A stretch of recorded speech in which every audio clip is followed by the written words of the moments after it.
My name is Kevin Berger, and I am the author of Atheism is Untenable.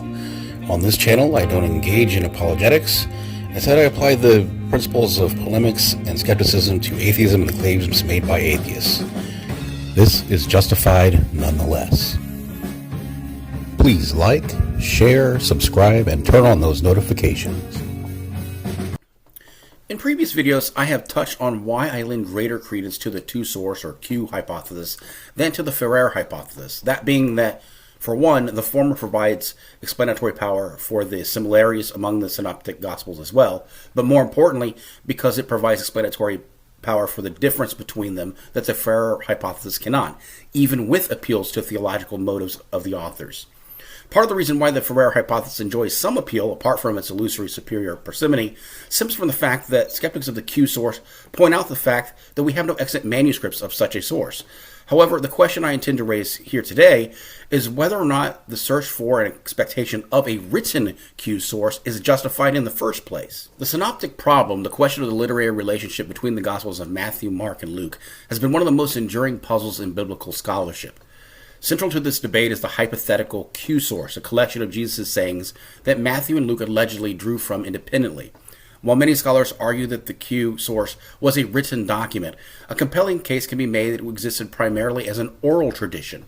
This hypothesis, grounded in the cultural and social realities of the first century, aligns with the nature of oral societies and the transmission methods of early Christianity.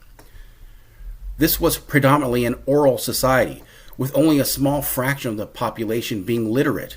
Scholars like Kenneth Bailey have demonstrated how oral traditions in such societies were not only widespread but also robust, utilizing informal controlled oral traditions to preserve and transmit important teachings. In this context, Jesus' teachings, concise, memorable, and often constructed in mnemonic forms like parallelisms and parables, would have been ideal for oral transmission. James D.G. Gunn emphasizes this point, arguing that oral tradition was the primary mode of preserving Jesus' teachings in the decades before the Gospels were written. Dunn's work highlights the community-centered nature of oral transmission, where teachings were remembered and repeated within small, close-knit groups. This cultural backdrop makes it plausible that Q, rather than being a written document, functioned as a living oral tradition. The content attributed to Q, largely sayings and teachings of Jesus, bears the hallmarks of oral tradition. Several features support this. 1. Memorable structures. Many of Jesus' sayings are concise, rhythmic, and aphoristic, making them easy to remember and transmit. These forms of typical oral traditions, whether preservation of meaning rather than exact wording, is prioritized. 2. Flexibility in wording. The variations between Matthew and Luke in their shared Q material are more consistent with oral tradition than with fixed written sources. Oral traditions allow for adaptation and paraphrasing while maintaining the core message. 3. Cultural context. Richard Horsley argues that oral tradition was not only natural but necessary in a society where communal storytelling and teaching were central. The flexibility and adaptability of oral tradition ensure that they remain relevant and accessible to their audiences. Critics of the oral Q hypothesis point to the close similarities between Matthew and Luke as evidence for a written source. However, this objection underestimates the capabilities of oral tradition. Studies in oral culture, such as those conducted by Bailey, show that oral transmissions can achieve remarkable consistency, especially in communities with vested interest in preserving core teachings.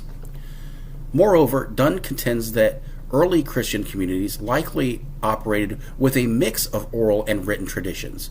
This hybrid model acknowledges the dynamic interplay between memory and text, suggesting that while some elements of Q may have been committed to writing later, its origins were primarily oral. The oral Q hypothesis reshapes our understanding of early Christianity. If Q was an oral tradition, it underscores the active role of communities in shaping and transmitting the teachings of Jesus. It also situates the Synoptic Gospels within a broader cultural framework where oral and written traditions coexist and inform one another. Furthermore, this perspective aligns with the sociological realities of the early church. As Dunn and Horsley demonstrate, the movement's grassroots nature relied on communal memory and storytelling rather than on widespread literacy and reliance on texts. The hypothesis that Q was an oral tradition rather than a written document offers a compelling explanation for the similarities and variations in Matthew and Luke, grounded in the cultural realities of first century. This view highlights the importance of oral culture in early Christianity and challenges the assumption that textual dependence was a primary mode of transmission. By embracing the possibility of Q as an oral tradition, we gain a deeper appreciation for the dynamic and communal nature of early Christian teaching and memory. And again, this explains both the similarities and the differences between the Synoptic Gospels without having to rely on either side's assumptions, which is a benefit.